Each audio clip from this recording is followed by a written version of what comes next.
Making people feel safe around you should be the number one priority of any manager, leader, or business owner, no matter how new you are or how senior you are. If you do this one thing, making people safe, you are way ahead of the majority of wannabe managers, leaders, or business owners. Now, how do you do that? In this video, I'm going to share with you my 5 steps and a bonus on how I make people feel safe around me from pretty much day one. Now, the first one is I listen. I listen to each and every single one of my team members, my peers around me. It doesn't matter who wants to talk to me, I will listen to them if I have time. And in the majority of cases, especially if I'm a new leader and manager, I will have time for them. And when I listen to them, I will listen with all of my senses, with all of my heart. That person who talks is my sole priority. I will not be looking at my phone. I will not be thinking about how to respond to them or thinking about another thing and just looking for keywords that the person is talking about. I will make sure that the person actually feels heard, that I've heard them. And if I need to, I'm going to be asking them follow up questions, clarifications before I respond. So, the major mistake the majority of leaders and managers that I've worked with actually do is that when they listen to a person talk, they actually do listen, but when they listen to them, they're already responding an answer to them based on a few sentences that that person has said or a few keywords that they think that they need to respond. Don't do that.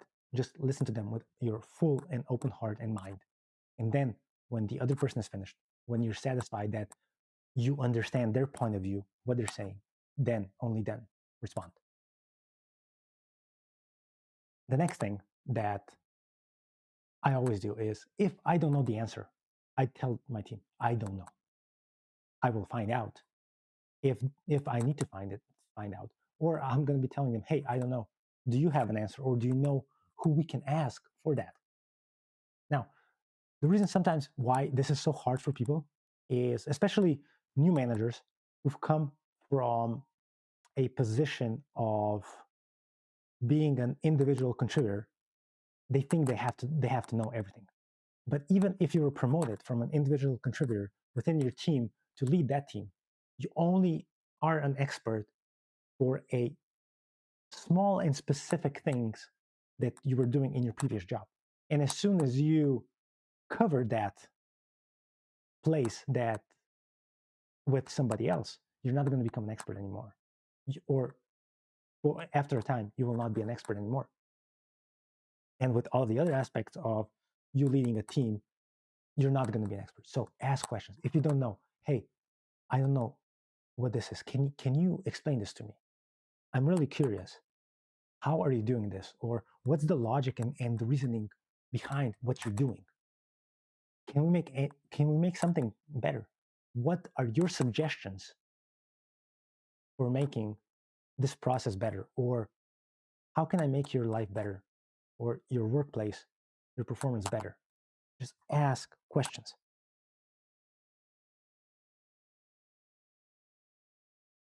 And then let them speak, which is the third one. When you ask people questions, let them speak.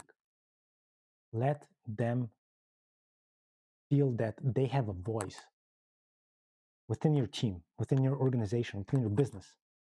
That if they see something that they either don't like or have suggestions for improvement and stuff, that they can speak. And then we come to the first one. If you don't listen to them, they will not speak and they won't feel safe. If you allow them to speak as, hey, I'm checking the box, and if you then just crush them with your own opinion and tell them like, no, this is the way we're doing, that's it, they will not speak again because they're going to learn that speaking out and feeling vulnerable in front of you or in front of the team just makes them either a laughingstock or a person that got hit because you didn't like what they were saying, or they expressed their opinion. And that's how you're going to lose your best people, because they will not want to stay there. Or they're just going to become lethargic, and they're just going to be doing whatever you tell them. And you're going to become a micromanager due to it. Now, the fourth one is be yourself. You were promoted into this position, hopefully for a reason. And one of the things that I've seen, especially new managers, and sometimes also older directors or business owners, they've built a persona of who they should be in their head. So they think, oh, this is how I should act, because as a manager or a leader, I have to be this person that is always knows things, always dresses up really nice, suit, tie, I have great shoes. I have to be above them all because, I am a manager. Now, if you're not yourself, and if you're just playing or acting of being a great manager, or at least what you think a great manager should be, in the end, you're going to fail. And you will not make your people, your subordinates, feel safe, because even though they may not consciously know it, subconsciously they will know you're acting as a fake person. So as an example, I will never wear a suit if I don't have to. And I can guarantee you right now that probably in my life I will wear a suit only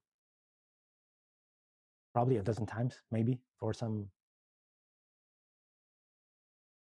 maybe weddings and stuff like that, or if I really need to wear it for some godly reason. Why?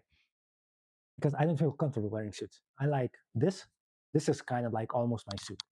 Other than that, I love wearing sweatpants and being like that. And with pretty much for the past 5 years, with all of the companies that I worked for and when I worked for myself, I never wore nice clothes because I don't need to.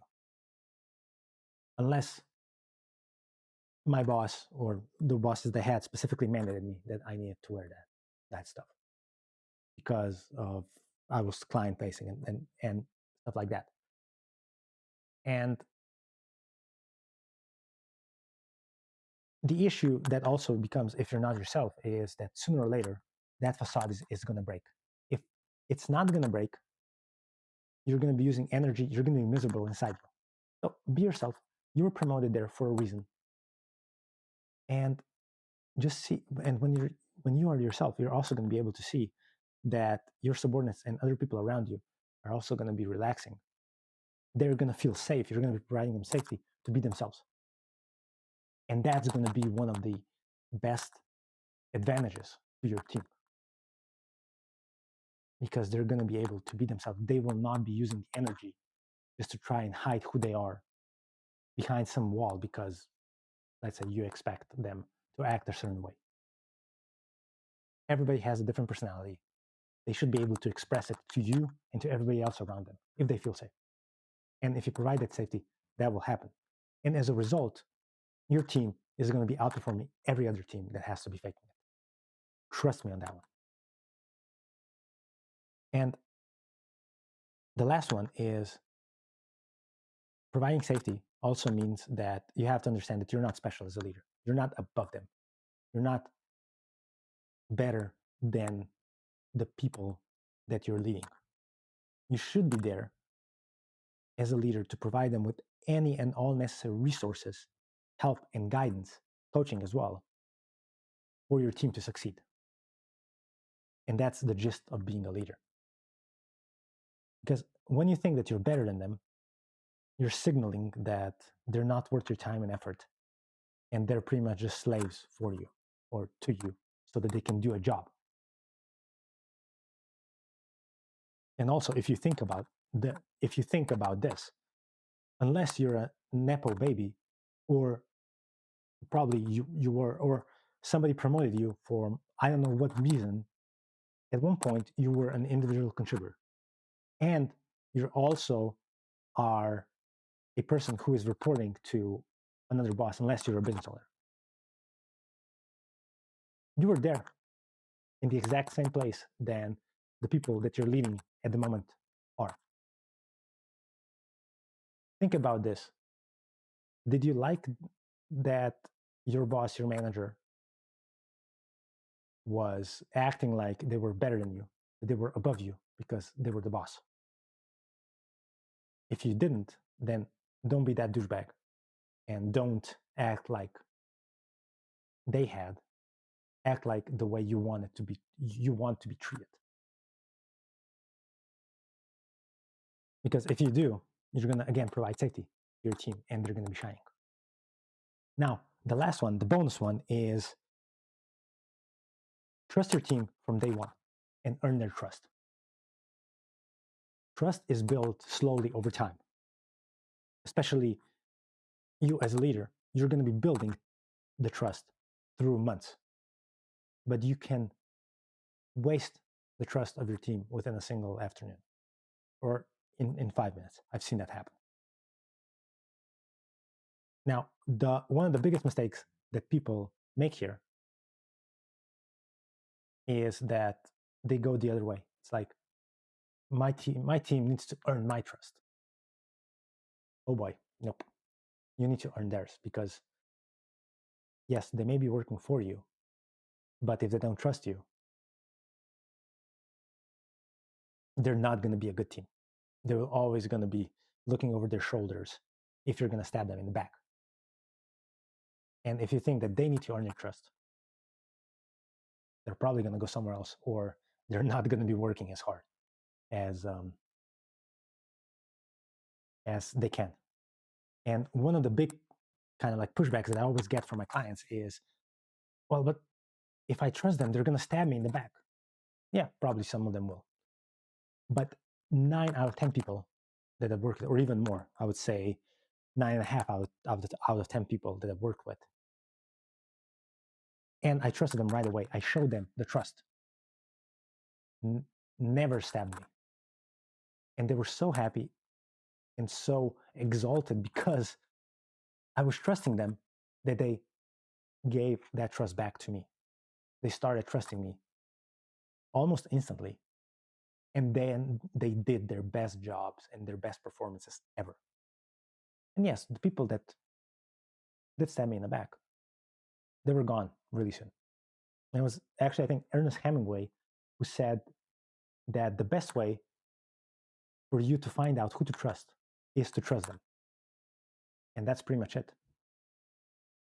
If you use these 5 things plus the one bonus one that I've just said, you're going to provide such an amazing safety and a safe environment that I would bet that the majority of the people working for you have never had before. And that is going to build so much loyalty and as a result also so much trust in you that even though you may not be the best leader at the moment, because we all have to learn, your team is going to be outperforming every other team. I can almost guarantee you that. Because they will not want to lose such a great and amazing leader, manager, or business owner as you are. Now go and make things happen.